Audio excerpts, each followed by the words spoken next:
Halo guys, balik lagi di Tour Low Budget bersama saya Randy guys ya. Oke guys, Koko mau info ya. Kalau misalnya kalian ingin konsultasi ya atau ketemu dengan Koko ya, Koko ada kasih syarat khusus gitu ya, yaitu wajib DP ya. Wajib DP sebesar 300.000 nanti dipotong saat pelunasan ya guys ya. Oke. Nanti kalian tinggal bikin janji sama Koko ya. Kalau misalnya konsultasi via chat ya, dengan bertujuan untuk apply visa Amerika dengan Koko ya, itu free, silahkan chat aja gitu ya. Oke. Hari ini Koko mau bahas mengenai peran atau tugas agent ya saat apply visa Amerika ya guys ya. Oke. Kali ini Koko mau jelasin, hari ini mau jelasin biar kalian jelas sejelas-jelasnya ya. Apa itu peranan agent saat apply visa Amerika, oke? Nah, agent itu kan ada berbagai macam ya. Pertama kayak Koko agent pribadi ya, atau agent lewat tur-tur besar gitu ya. Jadi dibuatin sama mereka berkali-kali segala macam gitu ya. Tapi masing-masing ada kekurangannya juga dan kelebihannya ya. Kalau misalnya agent tour gitu ya, atau lewat tur-tur besar ya gitu ya, mereka kadang itu nggak dikasih briefing atau pengarahan guys ya. Jadi cuma ngerjain berkas segala macam, terus nanti berkas kelar dikasih ke kalian ya untuk dibawa pada saat interview gitu ya guys ya. Tapi biasanya nggak melalui briefing segala macam gitu ya. Kalau agent pribadi seperti Koko itu nanti ada briefing, ada pengarahan gitu ya, bisa konsultasi bebas. Koko nanti bakal jawab pertanyaan-pertanyaan kalian gitu ya. Oke. Baik, yang bertanya seperti ini, Korandi, kenapa kalau misalnya mau ketemu Koko pertama kali itu wajib DP gitu? Kenapa kok gitu? Oke, Koko jelasin di sini ya, karena Koko biasanya cuma bilang wajib DP gitu ya, tapi nggak jelasin kenapa gitu. Oke. Pertama itu karena maksudnya Koko, kalau boleh jujur maksudnya nggak nganggur sepanjang hari gitu ya. Maksudnya ada kegiatan seperti maksudnya ngerjain berkas ataupun briefing dengan murid lain gitu ya guys ya, atau ada keperluan dengan keluarga segala macam ya. Jadi Koko maksudnya nggak 100% nganggur gitu ya. Jadi otomatis kalian pada saat mau ketemu dengan Koko gitu ya, Koko wajibin DP untuk menunjukkan keseriusan kalian untuk apply visa Amerika di Koko gitu ya. Toh DP tersebut nanti juga dipotong dengan pelunasan kok, jadi kalian tenang aja. Nah terus baik yang bilang juga, Korandi, saya mau ketemu nih 3 orang gitu ya, jadi saya mesti transfer ke Koko 900.000 ya, 300 kali 3 orang ya. Nggak perlu, Korandi mah nggak mata duitan 300.000 aja. Pokoknya mau berapa orang, mau teman kalian atau saudara kalian, terserah.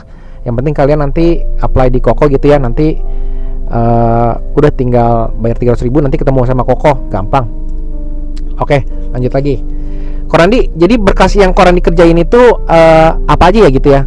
Nah, ini menarik nih guys ya. Soalnya dulu pernah tuh Koko pernah di chat ya dulu ya, kayak gini. Kok saya mau apply visa Amerika gitu ya. Semua berkas Koko urus kan gitu. Nah, bentar tuh kalau ada yang nanya semua berkas Koko urus. Nah, Koko nanya balik, berkas macam apa nih yang saya perlu bantu urus gitu maksudnya ya gitu. Iya, maksudnya ya seperti rekening koran ataupun tiket-tiket, maksudnya tiket dummy atau itinerary Koko yang buatin ya semuanya gitu. Nah, ini Koko kasih penjelasan dulu ya. Pada saat itu Koko lanjut dulu. Koko jawab tuh ke dia, oh sorry, kalau misalnya rekening koran ataupun tiket yang kayak gitu-gitu nggak perlu gitu, nggak wajib ya, sama itinerary itu nggak wajib. Jadi nggak usah dipikirin, nggak usah dibawa kok, juga nggak apa-apa gitu. Nah tapi dia tetap ngotot, tapi saya mau tetap kok rekening koran tetap, tapi korannya bikinin ya. Terus saya langsung tolak aja, saya langsung bilang, oh nggak bisa, sorry, kalau rekening koran itu saya nggak pernah mau megang tuh. Maksudnya itu kan itu tindak pidana tuh, nggak boleh tuh, pemalsuan data kan, nggak boleh tuh. Nah terus dia bales, loh terus kalau misalnya saya ikut Korandi, tugas sampean apa ya gitu ya. Nah itu dari bahasanya aja maksudnya nggak ngenakin gitu maksudnya. Terus ya saya jelasin sih panjang lebar sih sebenarnya. Terus akhirnya dia nggak balas lagi udah. Jadi gini, tugasnya itu maksudnya berkas yang dibuat oleh agent ya guys ya, itu banyak loh. Maksudnya ada DS 160 ya, ada confirmation DS, terus ada buat appointment juga ya. Jadi itu maksudnya yang kayak gitu-gitu jangan dianggap gampang. Kalau misalnya gampang, orang pasti apply sendiri semua ataupun ya bisa lah lewat sendiri gitu-gitu ya. Itu kan sulitnya di situ guys. Nah, jadi yang dia pikir itu maksudnya agent itu udah lengkap tuh. Ya memang sih banyak agent yang seperti itu guys. Memang kok tahu itu udah jadi rahasia umum. Banyak yang buatin rekening koran ataupun buat data pekerjaan yang tidak sesuai, maksudnya palsu ya gitu. Itu banyak banget kayak gitu. Tapi kalau Koko sih orangnya menghindari kayak gitu-gitu sih. Karena menghindari aja, maksudnya tanpa menggunakan gitu-gitu aja yang persentase yang lolos cukup lumayan banyak kok. Jadi nggak usah pusing kayak gitu-gitu. Maksudnya daripada kalian menjerumuskan sesuatu yang sebenarnya nggak perlu gitu ya, nggak perlu malah kalian terjerumus ya gitu guys ya. Itu mendingan kalian skip aja deh, kayak rekening koran segala macam itu mendingan skip aja. Itu ada loh pengalaman yang konsultasi di Koko ya, bilang kok itu ada loh yang pernah masuk interogasi loh, diinterogasi gitu. Jadi kalau di embassy itu, kalau kalian mau tahu, itu ada ruangan interogasi tuh. Nah, ruangan interogasi itu fungsinya apa? Fungsinya itu untuk data-data yang kurang benar ya, maksudnya yang ketahuan palsu gitu ya, itu masuk ruang interogasi, nanti diinterogasi tuh 2-3 jam tuh, 1-3 jam lah kira-kira lah. Nah, syukurnya Korandi muridnya nggak ada satupun yang masuk ruang interogasi. Karena apa? Karena datanya murid Koko itu benar-benar semua pure, real, sesuai asli gitu ya. Karena maksudnya ya Koko maunya mainnya aman gitu ya, maksudnya Koko juga nggak mau terlibat hal-hal yang seperti itu, maksudnya nggak ada gunanya juga ya guys ya. Jadi kembali lagi ke tugas pokok dari agent Visa Amerika ya. Jadi yang kerjaan berkas yang kalian sebenarnya nggak tahu itu maksudnya berkas apa itu, nah itu yang kerjain agent tuh guys, agent. Nah habis itu kalau di Koko ada lagi konsultasi dan briefing. Silakan nanti beberapa hari menjelang interview nanti ada briefing dengan Koko. Terus kalau misalnya mau konsultasi silakan, nggak apa-apa. Kalau konsultasi via chat kan Koko udah bilang free. Nah kalau misalnya konsultasi mau ketemu langsung, mau ketemu fisik ya Korandi gitu, nanti ada DP 300.000 ya untuk nunjukin keseriusan kalian gitu doang sih guys. Jadi di sini Koko menerangin tuh tugas-tugas yang penting dari agent ya. Nah, tadi juga ada cerita tuh guys. Hampir setiap minggu ada sekali lah kira-kira ya, ada yang chat Koko gitu ya. Padahal dia udah chat dari sekitar 2-3 bulan lalu lah, sampai 4 bulan lalu lah kira-kira mau apply di Koko ya gitu. Nah, terus tiba-tiba dia chat, "Kok saya barusan ditolak nih," gitu. Kan berarti kan dia tadinya udah nanya-nanya ke Koko cuma nggak jadi ya gitu ya. Entah dia apply sendiri atau lewat agent lain ya gitu guys ya.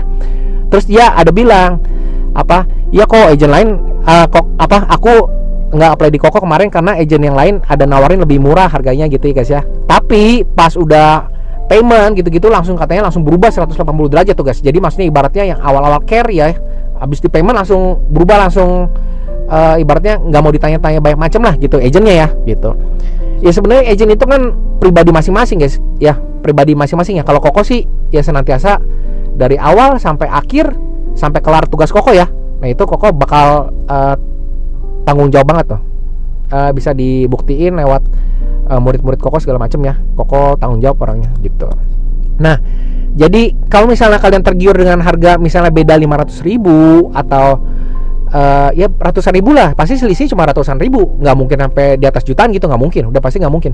Paling ratusan ribu itu lebih baik kalian pilih agent yang oke gitu ya, karena ini maksudnya apply visa ini kan lumayan ya, cukup lumayan harganya ya. Jadi daripada kalian buang-buang uang dengan agent yang abal-abal segala macam, mendingan ya kalau misalnya selisih cuma 500.000 ya, kalau Koko pribadi mendingan agent yang udah maksudnya udah ada bagus portofolio yang segala bagus gitu ya guys ya, kinerjanya bagus. Ya lebih percaya dengan agent seperti itu ya. Jadi kalau misalnya kalian penasaran maksudnya kinerja Korandi seperti apa, mampir aja di Instagram, itu banyak tuh foto-foto murid yang lolos tuh. Koko sering foto-foto tuh, jadi sering upload di situ. Soalnya di TikTok dan di YouTube itu nggak bisa upload kayak gitu guys ya, sering ditolak. Nah kalian nanti kalau mau tahu lebih lanjut portofolio Korandi ya mampir aja ke situ. Nah itu aja nggak semua murid tuh guys, karena banyak juga murid maksudnya yang nolak ya, maksudnya kok sorry kok saya nggak mau foto ini, kok nggak bisa kok, saya takut gini-gini gitu. Jadi itu cuma sebagian besar aja, nggak semuanya gitu. Ya udah guys, oke. Hari ini Koko udah lanjut bahas ya mengenai tugas dan peranan agent Visa Amerika guys ya pada saat apply Visa Amerika. Oke guys, see you on the next video, dadah.